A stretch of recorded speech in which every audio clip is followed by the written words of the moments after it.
UP की Mainpuri Lok Sabha seat को लेकर सियासी हलचल तेज है, तो वहीं एसपी ने डिंपल यादव को उम्मीदवार बनाया है, जिन्होंने आज नॉमिनेशन भी दाखिल कर दिया है। डिंपल यादव ने नॉमिनेशन से पहले अपने शौहर और पार्टी सदर अखिलेश यादव के साथ नेताजी की समाधि स्थल पर पहुंचकर पूजा अर्चना की। इस दौरान बड़ी तादाद में पार्टी लीडरान और कारकुनान भी मौजूद रहे, तो वहीं आज अखिलेश यादव ने बीजेपी पर निशाना साधा। वहीं लोगों से डिंपल यादव को वोट देने की भी अपील की। बता दें कि मैनपुरी सीट पर 17 नवंबर तक नॉमिनेशन जारी रहेगा।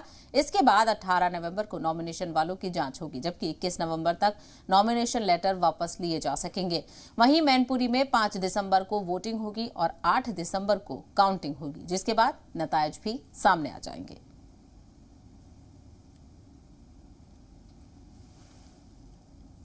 डिंपल यहां से प्रत्याशी हैं और मुझे पूरा भरोसा है यहां की जनता एक बार फिर और जिस तरीके से हमेशा साथ दिया जनता ने नेताजी के नाम पर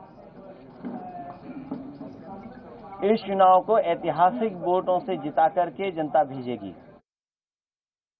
एमएलसी के चुनाव रहे हों, उसके बाद रामपुर में लोकसभा का चुनाव रहा हो, वोट लोगों को नहीं डालने दिया।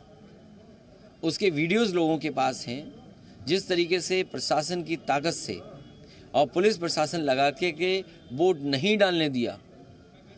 वैसे सिद्धांत जो मूल्य दे उसी रास्ते पर हम लोग चल करके यहाँ की जनता की सेवा करेंगे। भाजपा के लोग कह रहे हैं कि आजमगढ़ हारे, रामपुर हारे, अब मैनपुरी की बारी। क्या भाजपा के लोग कुछ भी बोल सकते हैं, भाजपा के लोगों को आज़ादी है, कुछ भी कह सकते हैं। भाजपा के लोग कोई भी वादा कर सकते हैं, भाजपा के लोग जनता को कुछ भी बता करके पीछे हट सकते हैं, तो भाजपा के लोग कुछ भी कह सकते हैं। भाजपा ने अब तक प्रत्याशी नहीं उतारा। ये उनकी पार्टी को तय करना है, वो कब प्रत्याशी उतारेंगे, इसमें समाजवादी पार्टी क्या तय कर सकती है। वो साथ हैं और पूरा परिवार साथ है। सबसे बड़ा सवाल ये है कि मैनपुरी की जनता नेताजी को देखती आई है। आज जब नेताजी उनके बीच में नहीं है, ऐसा कोई परिवार नहीं होगा जिससे नेताजी का सीधा सीधा संबंध ना रहा हो।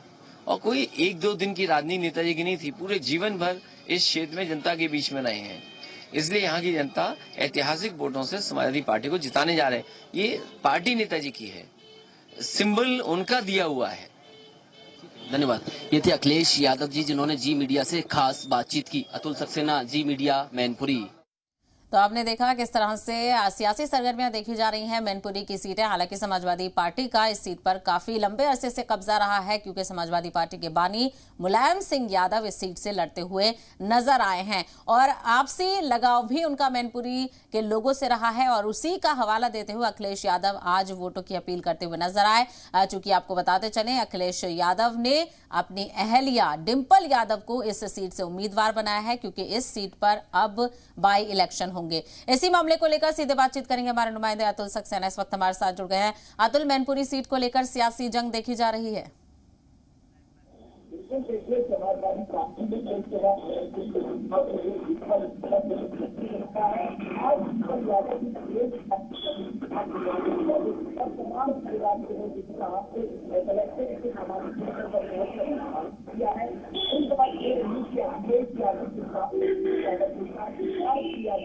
उनके बेटे आदित्य यादव नजर नहीं आए हैं, क्योंकि बड़ा चुनाव है। मुलायम सिंह यहाँ से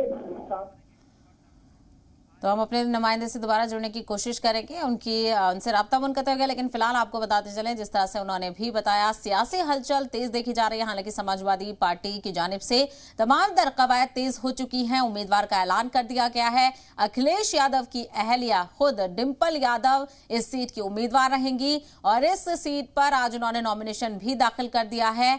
और आपको बताते चले, आज वो समाधि पर भी पहुंची मुलायम सिंह यादव की, वहां पर पूजा अर्चना की, उनका आशीर्वाद लिया और उसके बाद नॉमिनेशन दाखिल किया। बड़े पैमाने पर उनके साथ लोग भी नजर आए। अखिलेश यादव भी उनके हमरा थे और अखिलेश यादव ने इस दरमियान मीडिया से बातचीत करते हुए बीजेपी पर भी निशाना साधा। हमारे नुमाइंदे अतुल एक बार फिर से हमारे साथ जुड़ गए हैं। अतुल, क्या सियासी समीकरण नजर आ रहे हैं बाई पोल्स के? लोकसभा उपचुनाव डिंपल यादव और आज के